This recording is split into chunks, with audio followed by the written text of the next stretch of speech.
Sabe como é? A história adora transformar pessoas em lendas. Ela nos apresenta heróis que parecem ter tido uma vida de roteiro de cinema, sabe? Pura virtude, puro sucesso. Mas e se por trás dessa imagem toda perfeitinha a verdade for bem mais complicada e às vezes até bem sombria? A gente aprende desde cedo, lá na escola, a admirar certas figuras. Presidentes, cientistas, artistas, todos eles são colocados num pedestal, como se fossem o suprassumo da genialidade, da coragem, da bondade. E é assim que se criam mitos muito poderosos. Mitos que, claro, nos inspiram, mas que acabam simplificando demais personalidades que eram, na verdade, cheias de contradições. Como qualquer um de nós, né? Então, vamos lá. O que acontece quando a gente puxa o véu e encara aquelas verdades mais inconvenientes que a história muitas vezes prefere deixar de lado? A ideia aqui é justamente essa: desafiar um pouco essas imagens idealizadas que a gente tem na cabeça. Para começar, vamos pegar uma figura assim gigante: Abraham Lincoln. Ele é conhecido mundialmente como o presidente que libertou os escravizados, um verdadeiro pilar da história americana. Só que a realidade das crenças pessoais dele é, para dizer o mínimo, bem conflituosa. E aqui está o X da questão, a grande contradição. O homem que é celebrado por ter acabado com a escravidão, na verdade, não acreditava que pessoas negras e brancas poderiam viver como iguais. É uma ideia que meio que abala a estátua do herói, não é? Quando a gente olha os detalhes, a coisa muda de figura. Para o Lincoln, a abolição parece ter sido muito mais uma ferramenta política para manter os Estados Unidos unidos do que uma causa moral. Ele chegou a propor umas soluções que hoje a gente chamaria de segregacionistas e, pasmem, até culpou as próprias vítimas pela guerra. Inacreditável. E olha, essa frase, dita por ele mesmo, é simplesmente devastadora para a imagem de herói, né? Ouvir o próprio Lincoln reforçando essa ideia de inferioridade racial obriga a gente a repensar o que realmente motivava as ações dele. Mostra que a história não é preta e branca, ela é cheia de tons de cinza.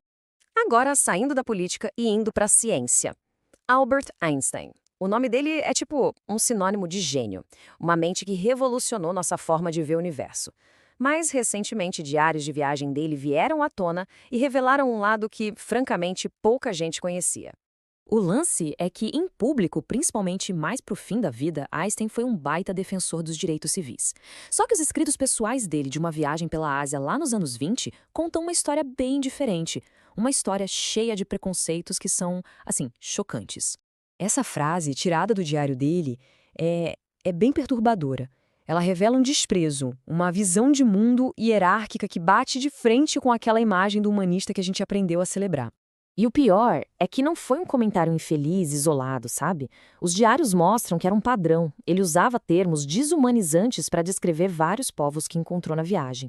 Isso mostra que o preconceito dele, naquela época, não era algo casual. Então, a gente fica com essa dualidade.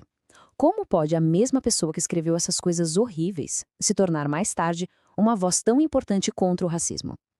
Isso levanta umas questões bem interessantes sobre crescimento pessoal, mudança e, claro, sobre a complexidade do ser humano. Isso faz a gente pensar, né? Se a mente mais brilhante da ciência carregava esses preconceitos todos, o que será que a gente vai encontrar quando olhar de perto para os artistas que moldaram a música e a arte do século XX? Beleza, agora a gente entra no mundo da música com dois gigantes, John Lennon e Elvis Presley. Os dois revolucionaram a cultura, sem dúvida, mas a vida particular deles era cheia de demônios que contrastavam e muito com a imagem pública que eles construíram. É uma dissonância absurda, né? O cara que cantava All You Need Is Love, que pregava paz e amor pro mundo todo, admitiu com todas as letras que foi violento com mulheres.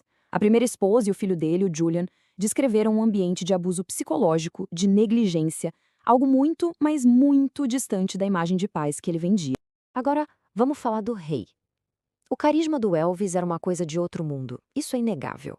Mas por trás daquele sorriso, daquele rebolado, existia um homem com um temperamento explosivo e um padrão de comportamento bem controlador, principalmente nos relacionamentos dele. 14 anos. Essa era a idade da Priscila quando ela começou a se relacionar com o Elvis, que já tinha 24. Um relacionamento que começou quando ela era só uma adolescente, um fato que hoje em dia levanta um monte de questões éticas, morais, bem sérias. E não para por aí. Além daquela polêmica enorme sobre ele ter se apropriado da música negra, que foi a base de todo o sucesso dele, a própria Priscila descreveu uma vida de controle, ciúme doentio, manipulação psicológica. A imagem do ídolo gente boa começa a desmoronar. E, para fechar, vamos para o mundo das artes. Pablo Picasso, um gênio que simplesmente quebrou todas as regras e redefiniu a arte moderna. Mas para as mulheres na vida dele, essa genialidade toda muitas vezes veio acompanhado de uma crueldade sem tamanho. A comparação aqui é bem direta. O homem que libertou a arte nas telas, na vida real, aprisionava emocionalmente as pessoas ao seu redor. Ele parecia ver as mulheres não como parceiras, mas como objetos, sabe, para sua arte e para o seu próprio prazer. E o próprio Picasso disse isso com todas as letras. Essa visão de mundo misógina não era segredo para ninguém, era a filosofia de vida dele. Ele tratava as mulheres como fontes de inspiração que podiam ser usadas e depois simplesmente descartadas. E as consequências desse comportamento foram devastadoras. A gente está falando de suicídios, de traumas profundos.